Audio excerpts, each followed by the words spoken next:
Salam, ya, salam jumpa lagi dengan saya di channel Disciple and Training ini. Ya, mungkin kita jarang sekali bertanya, mengapa Tuhan menciptakan manusia? Untuk apa kita hidup? Untuk kenapa kita ada di dunia ini? Mengapa kita diciptakan? Manfaatnya, tujuannya apa? Dan ini yang akan kita bahas. Ya, kenapa ini kita bahas? Karena ini jarang sekali dikotbahkan, karena ini jarang sekali diceritakan, dibahas, didiskusikan. Padahal ketika kita tahu apa yang menjadi tujuan hidup kita, kita tidak akan hidup sia-sia lagi. Kita tidak akan lagi bicarakan keselamatan itu masuk surga gitu. Kita tidak akan lagi membicarakan ritual agama, ribut sana ribut sini, karena kita sudah punya tujuan hidup. Dan kenapa saya bahas? Karena saya banyak punya teman-teman, hamba-hamba Tuhan juga gitu kan, murid-murid Tuhan, anak-anak Tuhan yang hidupnya tidak karuan, melayani Tuhan segala macam, yang saya pernah ceritakan akhirnya menjadi murtad, menjadi ateis, menjadi sakit hati dengan Tuhan karena dia tidak tahu untuk apa dia hidup, kenapa kita hidup. Nah, jadi kita akan bahas kali ini karena ini ada hubungannya dengan keselamatan kita ya. Kenapa kita diciptakan? Untuk apa kita hidup? Jadi saya mau menceritakan kembali mungkin di kisah kejadian bagaimana sebenarnya seperti yang difirmankan Tuhan, kita dipilih dan dipanggil Tuhan sebelum dunia ini dijadikan. Itu betul, tetapi konsepnya itu supaya menjadi orang Kristen sebelum dunia ini dijadikan itu ngaco gitu kan. Jadi banyak dikorbankan yang ngaco-ngaco seperti itu. Jadi gini, ketika Allah ingin menciptakan manusia, ya, dia kan udah mikirin makanannya apa, tempatnya di mana, nanti disuruh ngapain. Nah, makanya diciptakanlah langit dan bumi, diciptakanlah tumbuhan, diciptakanlah hewan-hewan, binatang di laut, ikan-ikan, matahari, bulan, bintang, ada penerangan, ada kegelapan, ada yang namanya gelap malam gitu kan, dan sebagainya. Setelah itu baru hari ke-6 Tuhan menciptakan manusia. Jadi sebenarnya semua yang Tuhan ciptakan lebih dahulu itu sebenarnya untuk tinggal manusia. Makanya kita mendengar firman Tuhan bahwa Tuhan ya memanggil kita, memilih kita sebelum dunia ini dijadikan. Jadi sebelum bumi ini jadi, manusia itu sudah ada di pikiran Tuhan. Ya, nanti aku akan menciptakan manusia dan manusia itu aku tempatkan di bumi. Ya, jadi bukan menciptakan manusia dulu baru menciptakan bumi, menciptakan dunia ini kan. Karena itu firman Tuhannya benar. Sebelum dunia ini dijadikan, kita sudah dipanggil dan dipilih Tuhan. Tetapi bukan supaya menjadi orang Kristen. Ini yang kita pahami. Jadi ketika Allah berfirman, jadilah terang. Ketika Allah berfirman, jadilah gelap. Ketika Allah berfirman, jadilah bumi ini kan. Lalu Allah berfirman kepada bumi, baiklah mengeluarkan tumbuh-tumbuhan, baiklah mengeluarkan hewan-hewan. Allah berfirman kepada laut, baiklah mengeluarkan ikan-ikan dan segala macamnya. Jadi waktu Allah menciptakan yang namanya hewan, tumbuhan dan segala macam, sebenarnya dia berfirmannya kepada bumi, dia berfirmannya kepada tanah, dia berfirmannya kepada air. Tetapi ketika dia menciptakan manusia, dia berfirmannya kepada dirinya sendiri, ngomong, baiklah kita. Jadi sebenarnya itulah kenapa kita dipanggil dan dipilih. Kenapa Tuhan menciptakan manusia dari dirinya sendiri. Jadi sebenarnya gini, secara sains, secara bahasa, manusia itu tidak diciptakan dari sesuatu yang tidak ada. Jadi bumi ini nggak ada bumi jadi bumi, nggak ada terang jadi terang, nggak ada gelap jadi gelap gitu kan. Jadi sesuatu yang tidak ada menjadi ada. Tetapi sebenarnya manusia itu dibuat, made, ya, di made bahasa Inggrisnya. Karena apa? Dari tanah dibentuk. Jadi bukan dari yang tidak ada menjadi ada, tetapi manusia itu dibikin dari yang ada, yaitu tanah, debu tanah itu bentuk. Lalu rohnya dari mana supaya dia hidup?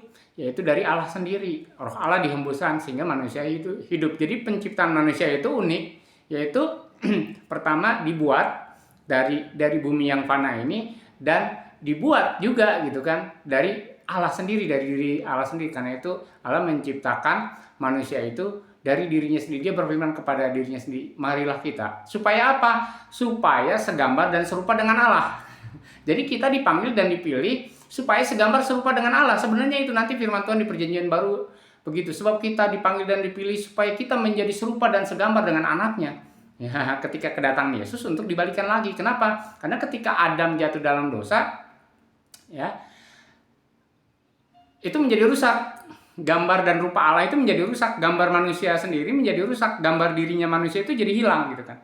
Nah, padahal manusia itu diciptakan dari gennya bumi, dari gennya tanah ya kalau bahasa biologi, tapi gennya Allah juga, yaitu memiliki kuasa Allah juga. Karena itu manusia disebut dengan anak-anak Allah. Jadi sebenarnya semua manusia di muka bumi ini anak-anak Allah, tetapi ada anak-anak Allah yang tetap menjadi anak-anak Allah, dan ada yang menjadi anak-anak Allah yang terhilang. Yang kedua adalah tujuan Allah menciptakan manusia.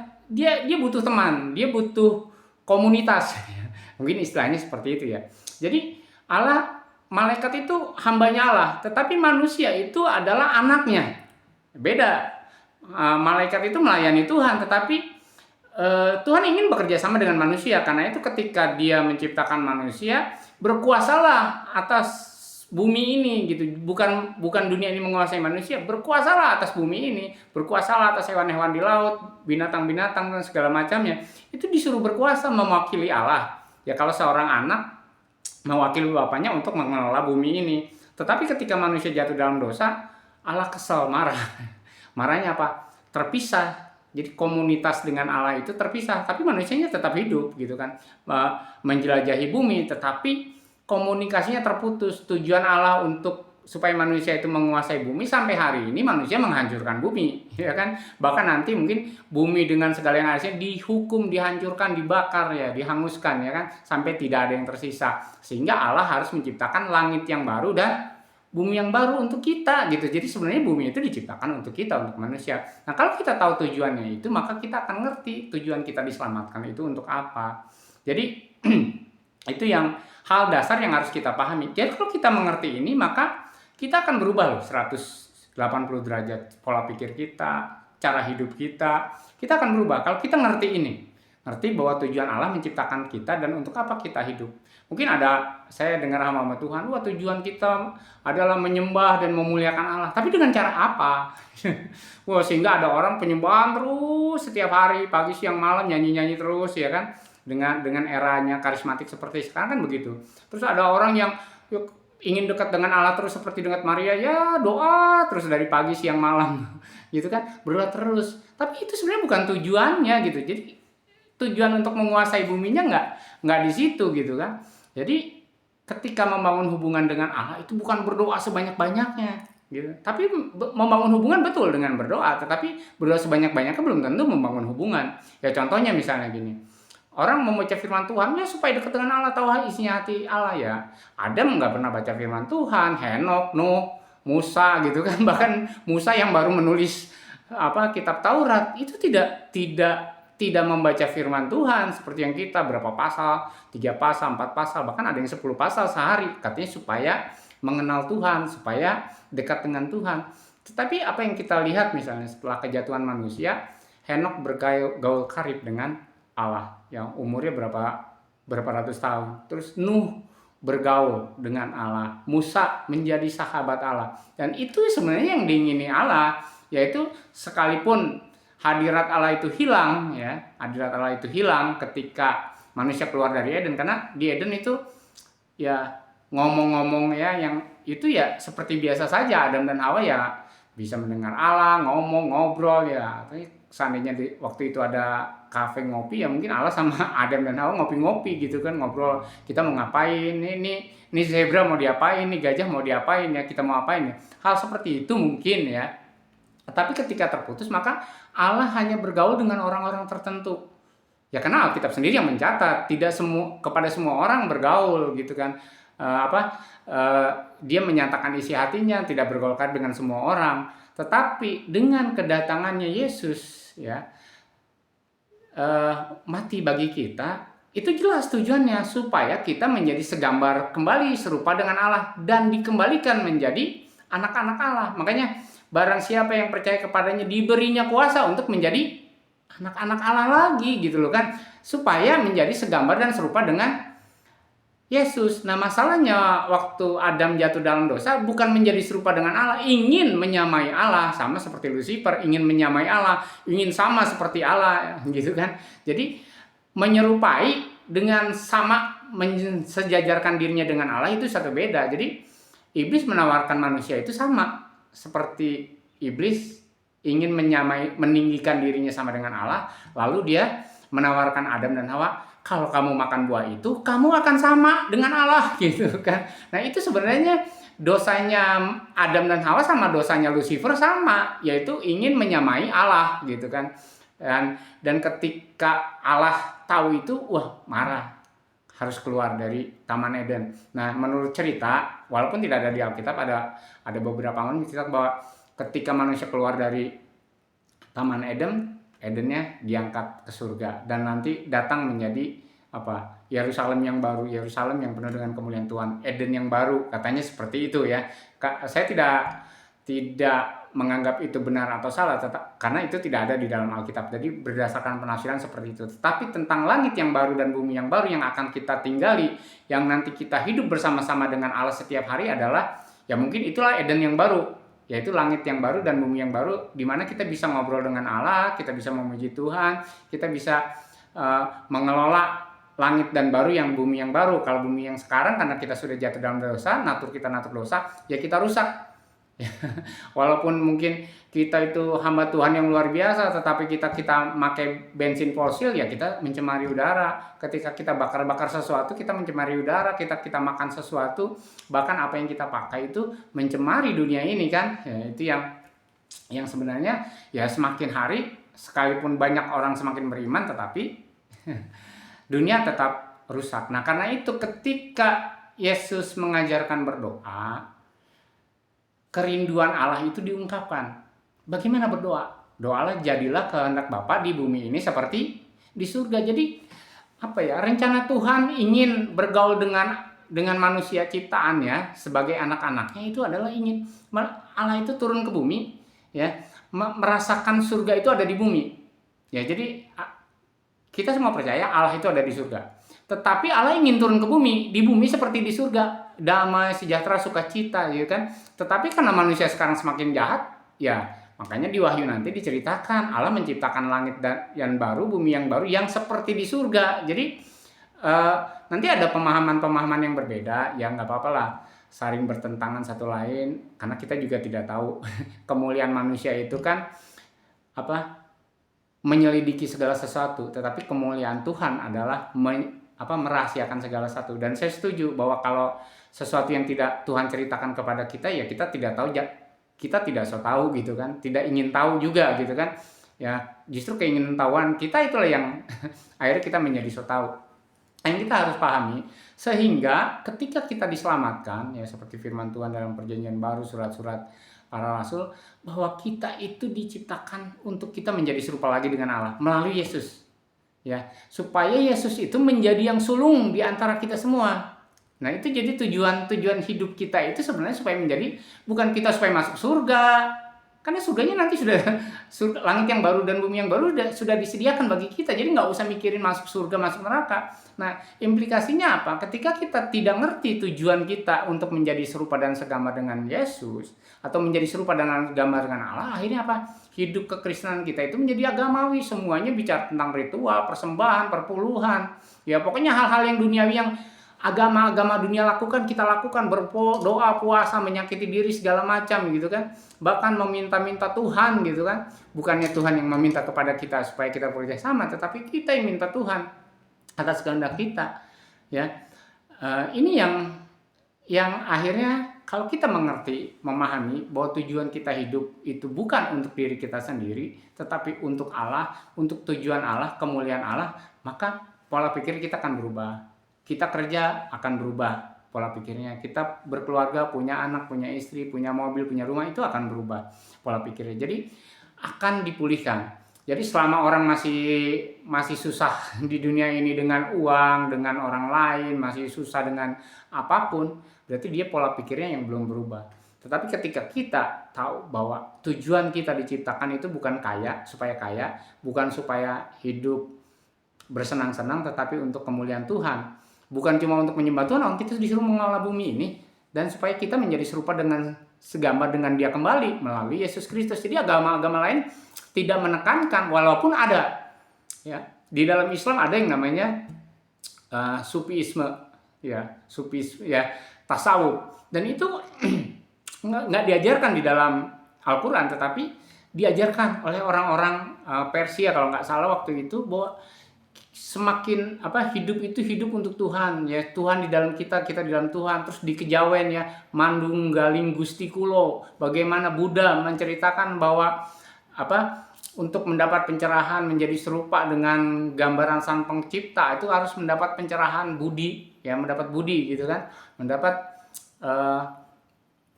kesempurnaan hidup. Nah, itu semuanya sebenarnya gambaran-gambaran yang mirip-mirip bahwa sebenarnya kita punya kerinduan kembali untuk menjadi segambar dan serupa dengan Allah, supaya kita bisa hidup sesuai dengan tujuan Allah, bukan tujuan kita hidup sendiri gitu kan.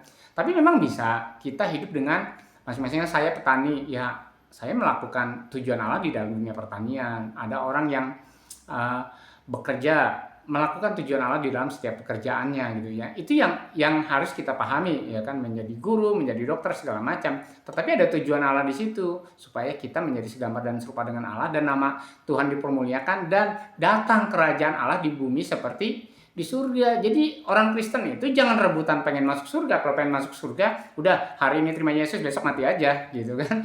Jadi tidak menghadirkan kerajaan surga itu di bumi gitu. Jadi tujuan kita adalah menghadirkan kerajaan Allah, kerajaan surga itu ada di muka bumi. Jadi kita harus menjadi terang, kita harus menjadi garam, kita harus menjadi aliran-aliran air hidup bagi semua orang gitu. Itu yang harus kita pahami dan harus sangat kita pahami.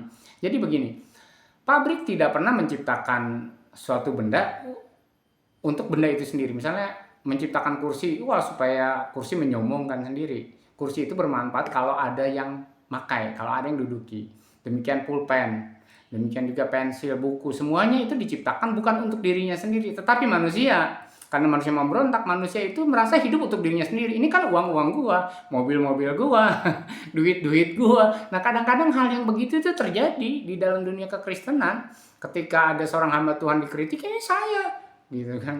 Kamu apa? Gitu kan. Ini menurut saya, gitu. Ini ayam is ayam, ayam is me. Nah, itu yang terjadi sekarang karena tidak memahami tujuannya. Jadi saya pernah menceritakan pulpen itu diciptakan pabrik itu ada mereknya. Nah, mereknya itulah yang membawa si perusahaan itu terkenal. Misalnya pilot, ya.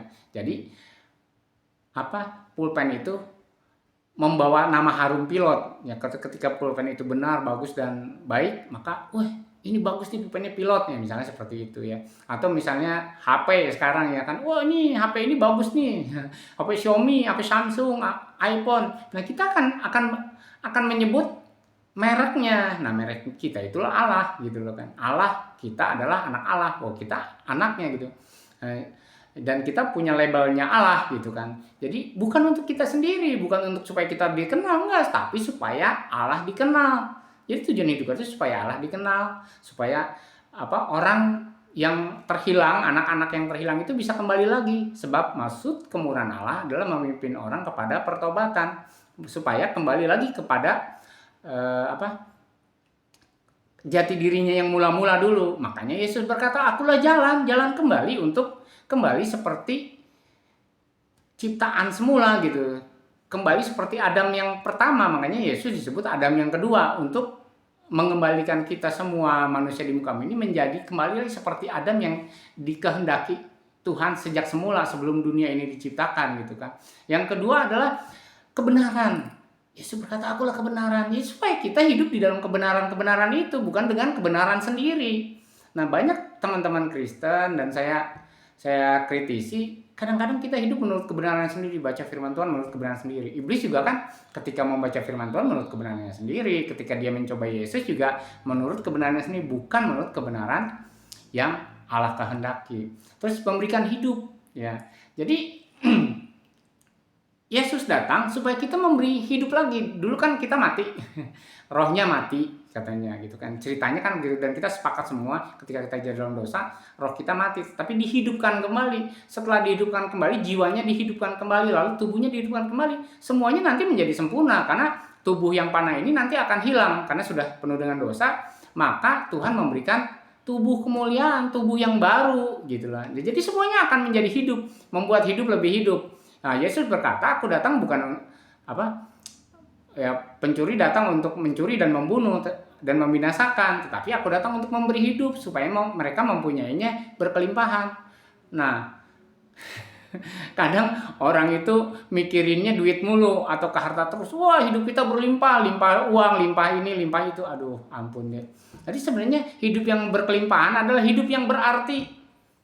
Jadi kalau saudara punya air itu cuma segelas, ya segitu. Tetapi kalau di gelasnya itu melimpah ruah, maka air yang di dalam gelas itu akan dinikmati banyak orang, ya tumpah-tumpah kemana-mana. Nah, Yesus datang kepada kita untuk memberi hidup. Bukan masuk surga loh. Memberi hidup. Karena dulu ada mati, ya kan? Karena Allah bilang kalau kau makan buah itu kau mati. Sekarang Yesus memberi hidup dan hidupnya berkelimpahan supaya kita memberi hidup juga kepada orang lain. Karena itu firman Tuhan katakan kita ini bait suci, di dalam bait suci kita mengalir aliran-aliran air hidup yang memberikan kehidupan bagi banyak orang. Jadi sama seperti Yesus menghidupkan kita, demikian juga Roh Kudus yang di dalam kita yang kita bawa kemana-mana. Kita pergi dan kita sampaikan kepada banyak orang juga memberikan kehidupan bagi banyak orang, membuat hidup kita berarti. Bukan hidup berkelimpahan itu kaya, tetapi hidup kita berarti. Yuk kita cek, benarkah kita sudah memenuhi tujuan itu? Kalau kita belum memenuhi tujuan itu, saya pastikan saudara hidupnya stres. Walaupun jadi pendeta, jadi hamba Tuhan, jadi apapun lah. Mungkin jemaat saudara sudah ribuan, ratusan, jutaan ya, tetapi hidup saudara akan kering, akan tidak berarti. Karena apa? Karena mungkin tujuan saudara membangun jemaat, tujuan saudara menginjili, tujuannya saudara berbuat baik itu dengan maksud dan tujuan yang salah, bukan tujuan sebenarnya. Nah, ini yang saya sampaikan. Semoga Roh Kudus hari ini ya melalui channel ini menjamah kita semua dan supaya kita hidup di dalam tujuan seperti yang Tuhan kehendaki, yaitu menjadi serupa dan segambar dengan Allah, supaya Allah bekerja sama dengan kita ya, supaya dia menjadi Tuhan bagi kita juga, supaya kita melakukan pekerjaan-pekerjaan yang Allah mau lakukan di muka bumi ini, supaya di bumi ini menjadi seperti di surga. Itulah kerinduan Bapa di surga. Terima kasih sudah menyaksikan. Semoga Tuhan memberikan kekuatan kepada kita supaya tujuan hidup yang saya sampaikan tadi ceritakan itu menjadi tujuan kita semua. Haleluya. Amin.